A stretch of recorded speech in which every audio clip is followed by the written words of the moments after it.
Greetings, salutations, and welcome to today's video. Today, we are going to be going over the Grand Melee. We ended up placing 30th in the previous Gauntlet. I am very proud of that finish, even though I got bored and reran Singleton for the entire last one of our runs. But today, Grand Melee. You guys know it. We've seen it before. There's no rules. Just bring your best deck, and you get a card back if you finish in the top 1,000. It's going to cost 6 tickets to enter, or 1,000 gold. For playing, let's go to win rewards. If you hit 3 wins, you hit break even. You get your tickets back, get a little bit of gold, some soul gems, and 8 packs. Personally, I think it's worth it. Even if you bomb everything, you're still getting 1 ticket back and 6 packs. That's not really worth it, but you still get the Cadwell card back, so that's something. But I digress. I think the rewards are worth it.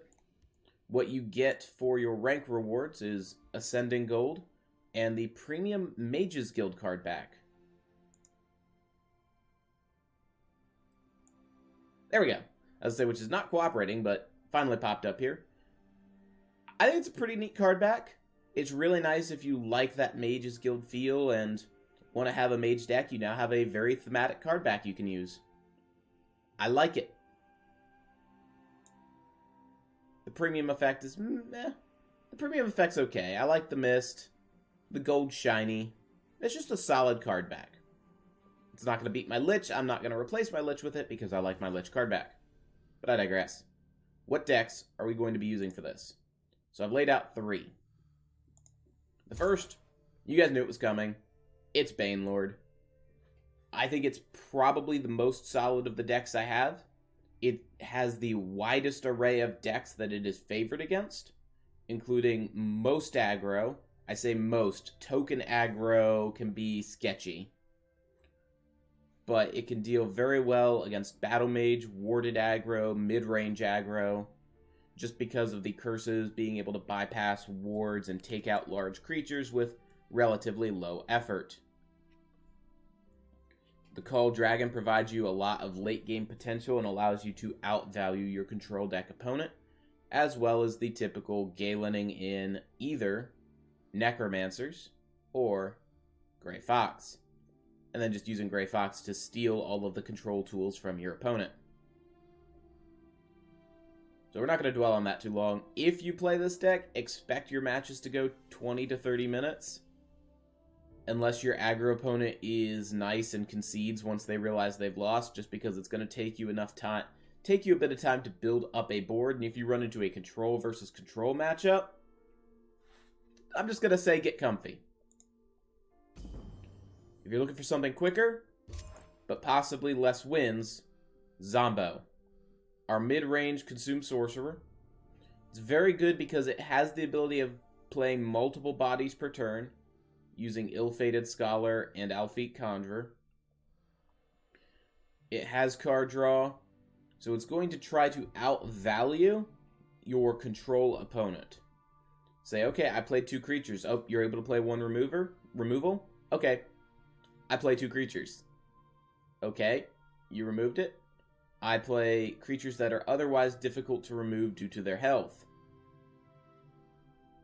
Ideally getting a nice Ruin Shambler in.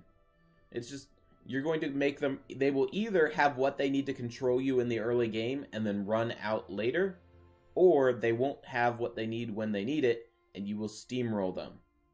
Against aggro, you do have a little bit of flexibility in that you have the Imbued Argonian, which while a 1/3 guard isn't great, it can be consumed by things like Headless Zombie to create a 4/5 guard. It can be consumed by Blackworm Neophyte to create a 5/4 guard and a 1/1 guard token. So there's enough guards you can kind of throw around to slow down and change it, and if you get a Dramathra in play for each consume, you are gaining a health. So trying to balance it out that way. You guys have seen the video. Code will be down below. Third deck. I would be remiss if I did not have at least one combo deck. So this one, you're familiar with the title, the Delete This Deck. It's the Siege Crawler, Bone Armor, Midnight Burial, with Ring of Imaginary Might, OTK. Now I've tweaked it. Normally, if you're up against blue, you need 9 Magicka and a creature on board to combo.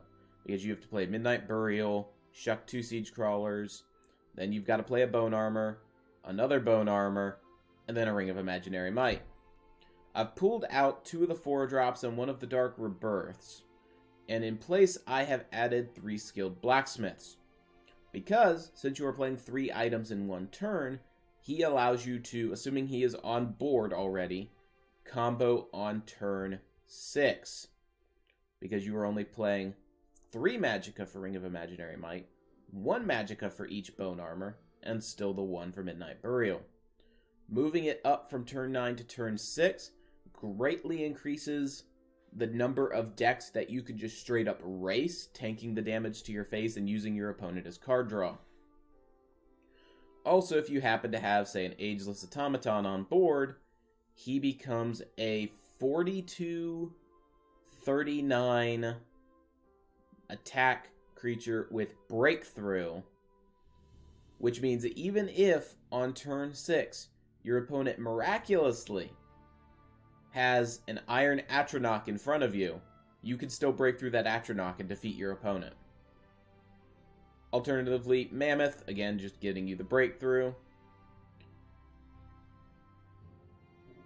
I still think this deck is silly. I don't like win from hand combos, but this is probably the quickest you'll have in terms of games, as it's relatively easy to find the combo pieces between all of the draw, Crucible Blacksmiths. If it's against blue, you've got to be a little cautious about using Midnight Burial early or otherwise shucking a Siege Crawler to the graveyard. If you want to, you could easily swap out some of the 4-drops for either more Siege Crawlers or possibly tech in Fallen Dragon, as that will have 10 health in the grave and is a little more playable. But I think the deck is powerful. I think it's got some really nice combo potential for beating your opponent down, and as such, I think it's still good enough to finish you in the top 1,000. But that said, we're going to go ahead and call it there. Guys, it's been fun. Phil, Watt, Delagrammaticus, Hawksfire, thank you all very much for your support. Austin, Nikki, Candace, thank you very much. This upcoming week, I might, and we'll see what we can do, try to see if we can get some sort of arena summary video in. Because I don't want to do the full arena playthrough, as that takes, well, hour and a half, pending how well or poorly I do. And that would take up most of the video slots, if not all of the video slots, for our entire week. I still want to have some meme decks in there.